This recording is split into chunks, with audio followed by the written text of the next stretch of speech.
Have you ever wondered कि हमारी जिंदगी में कुछ लोग बहुत ज्यादा क्रिटिसाइजिंग होते हैं। वो हमें कंट्रोल करने की बहुत कोशिश करते हैं, वो मैनिपुलेट करने की बहुत कोशिश करते हैं। उनका बिहेवियर ना एक पेंडुलम की तरह होता है। It goes to both the extremes. एक मोमेंट में वो हमारे साथ बहुत ही स्वीट में बात करते हैं और दूसरी मोमेंट में they are explosive, totally unpredictable. अब ऐसे लोगों को बिल्कुल भी मालूम नहीं होता कि वो सामने वाले की एनर्जी को कितना ज्यादा ड्रेन कर रहे हैं। But let me tell you the truth, अगर हम उनके बिहेवियर पैटर्न्स को समझना शुरू कर दें तो we can save our energy. एक टॉक्सिक इंसान अपने बिहेवियर पैटर्न्स में इतना ज्यादा स्टक होता है, उसको मालूम ही नहीं होता कि वो सामने वाले को इंटरनली कितना ज्यादा इम्पैक्ट कर रहा है। Now here one question arises, क्या वो इस दुनिया में इसी पर्पस से आया था? No, it all starts from childhood. Something happens between childhood and adulthood जो एक इंसान के बिहेवियर पैटर्न को फॉर्म कर देता है। आज की हमारी सीरीज है it is only about understanding कि एक इंसान मैनिपुलेटिव क्यों बन जाता है, वो इतना टॉक्सिक क्यों हो जाता है, वो इतना ज्यादा क्रिटिसाइजिंग क्यों हो जाता है, छोटी सी बात कहने पे भी वो इतना रिएक्ट क्यों कर देता है। Actually it starts from childhood, और चाइल्डहुड में एक बच्चे की सबसे इंपॉर्टेंट नीड होती है प्यार। जब बच्चे को प्यार से डिप्राइव किया जाता है तो वो कुछ ना कुछ बिहेवियर पैटर्न्स ऐसे सीख लेता है जो उसकी पर्सनैलिटी को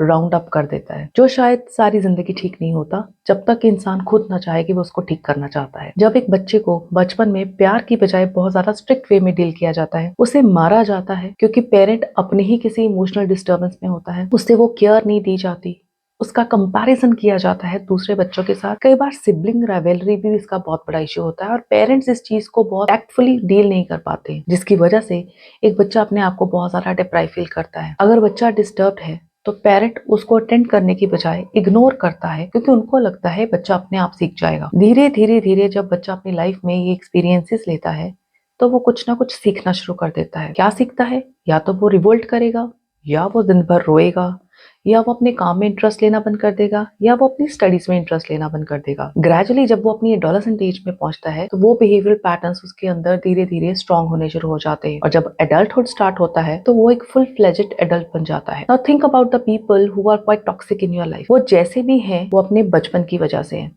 उनकी लाइफ में कुछ ऐसे एक्सपीरियंसेस हुए हैं जिनकी वजह से उन्होंने अपना ऐसा पैटर्न बना लिया है। They were not born like this. किसी भी इंसान को समझने के लिए हमें ये जानना बहुत जरूरी है वो जैसा भी है वैसा क्यों है, क्योंकि ये चीज हमें एक सैनिटी देती है खुद को मैनेज करने के लिए। जब हमें मालूम होता है कि सामने वाला जैसा भी है वैसा क्यों है, हमें अपनी लाइफ को ठीक करने का मौका मिल जाता है। हम सामने वाले को लेकर नेगेटिव नहीं होते हैं, इनफैक्ट हम बहुत ही पॉजिटिव हो जाते हैं खुद के लिए, क्योंकि हमें मालूम होता है it is not always about us, it is about them. उनके लाइफ एक्सपीरियंस की वजह से वो ऐसा बिहेव कर रहे हैं।